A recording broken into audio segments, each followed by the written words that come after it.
O Deus verdadeiro não pode ser representado por imagens esculpidas por homens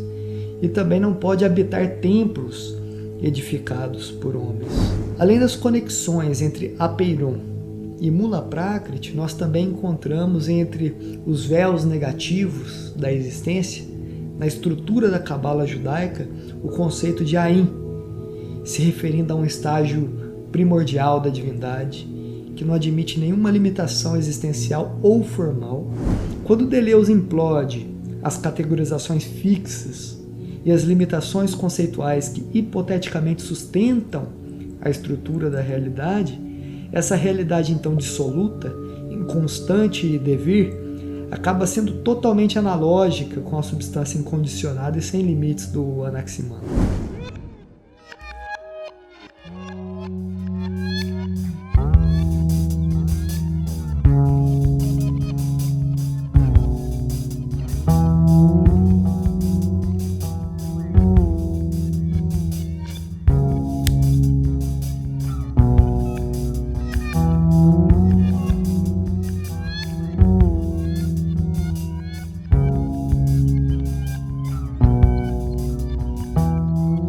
O filósofo que eu mais admiro na antiguidade é o Anaximandro de Mileto, discípulo de Tales. E o motivo dessa admiração vai ficar evidente em breve. Nós estamos falando do período pré-socrático, no contexto dos pensadores da natureza, que, via de regra, elaboravam modelos para explicar a origem e a constituição do universo, muitas vezes elegendo determinados elementos da natureza como fundamento das suas teorias. Por exemplo, Anaxímenes associava a origem do universo ao elemento ar, devido à sua permeabilidade e capacidade de produzir outros fenômenos. Heráclito identificou o elemento fogo não como uma substância originária, mas como uma boa representação da condição fundamental da natureza devido ao seu dinamismo entre os fatores criativo e destrutivo. O próprio Tales via na água uma substância primordial, devido à sua plasticidade e essencialidade à manifestação da vida. O Demócrito defendia que tudo era formado por átomos e arranjos de átomos no vazio. E embora ele não tenha identificado um elemento específico, seu estilo expressamente materialista, particularista, acaba ressaltando o elemento terra como símbolo da sua cosmovisão. Havia o Empédocles, que não defendia um elemento específico, mas afirmava que o universo era composto pela combinação dos quatro. Havia também um Anaxágoras na defesa de um elemento mais elevado, o éter, como uma espécie de elemento síntese dos demais. E, finalmente, o Anaximandro, nosso protagonista, que, diferente de todos os que foram citados, argumentava que a origem de tudo não podia ser limitada à especificidade de um elemento.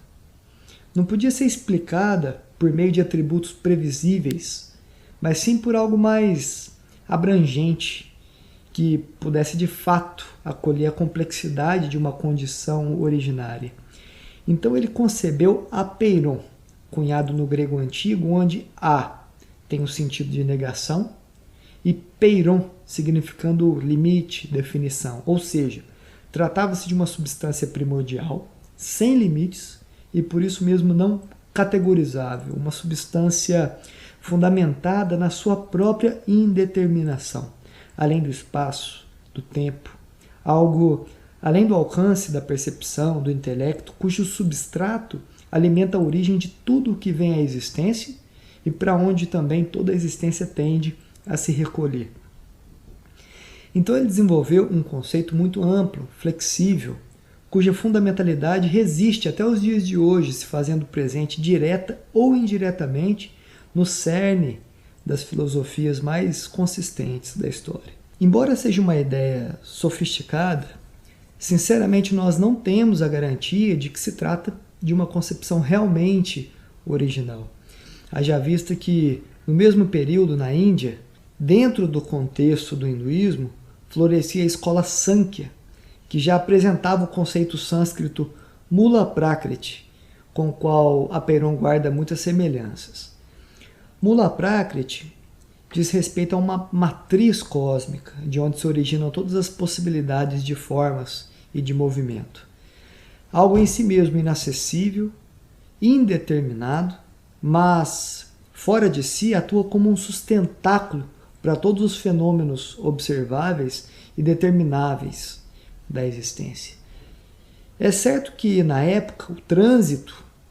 entre Oriente e Ocidente era bastante limitado, mas talvez seja prudente não descartarmos a possibilidade de que Anaximandro tenha bebido da fonte oriental e ressignificado o conceito de Mula Prakriti, especialmente devido a dois relatos. Primeiro, é que Mileto era uma cidade próspera devido ao comércio portuário, e segundo, é que o Anaximandro foi o primeiro ocidental a esboçar a ideia de um mapa mundi numa tábua, ou seja, atividade que, no mínimo, sugere um filósofo que explorava outras fronteiras além da sua. Além das conexões entre Apeiron e Mula Prakriti, nós também encontramos entre os véus negativos da existência, na estrutura da cabala judaica, o conceito de Ain, se referindo a um estágio primordial da divindade, que não admite nenhuma limitação existencial ou formal e que se circunscreve justamente pela sua incognoscibilidade. Ain, associado a Ein Sof e Ein Sof Aur, representam três véus negativos de onde florescem todas as esferas de possibilidade da árvore cabalística judaica. Seguindo a esteira da incognoscibilidade, ou seja, aquilo que não pode ser pensado, ou até mesmo da inefabilidade, aquilo que não pode ser dito, salta também aos olhos uma ligação direta com o discurso do apóstolo Paulo aos atenienses, dizendo que o Deus verdadeiro não pode ser representado por imagens esculpidas por homens e também não pode habitar templos edificados por homens. É evidente que se tratam de contextos, tradições e períodos diferentes, mas o fato é que a dinâmica da indeterminação como fundamento, da qual se referia Apeiron, de algum modo subsidia a lógica de todas essas alusões. Deixando a esfera ontológica e descendo para a epistemológica, o conceito kantiano de número, por exemplo, cumpre, na obra Crítica da Razão Pura, um papel indispensável como fundamento da realidade dos fenômenos que, justamente por ser uma concepção de algo inacessível à estrutura da mente, fora do alcance da experiência, é algo que nos orienta tanto sobre os limites do próprio conhecimento, quanto sobre o fato de que o processo do conhecer pode ser sempre continuado. Saindo do âmbito universalista, sistemático, com vias ao transcendental, e indo rumo às filosofias imanentistas, particularistas,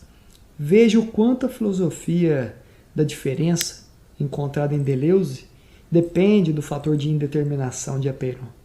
visto como um substrato indiferenciado, um gerador imperecível de todas as possibilidades de formas e demais diferenciações. Quando Deleuze implode as categorizações fixas e as limitações conceituais que hipoteticamente sustentam a estrutura da realidade,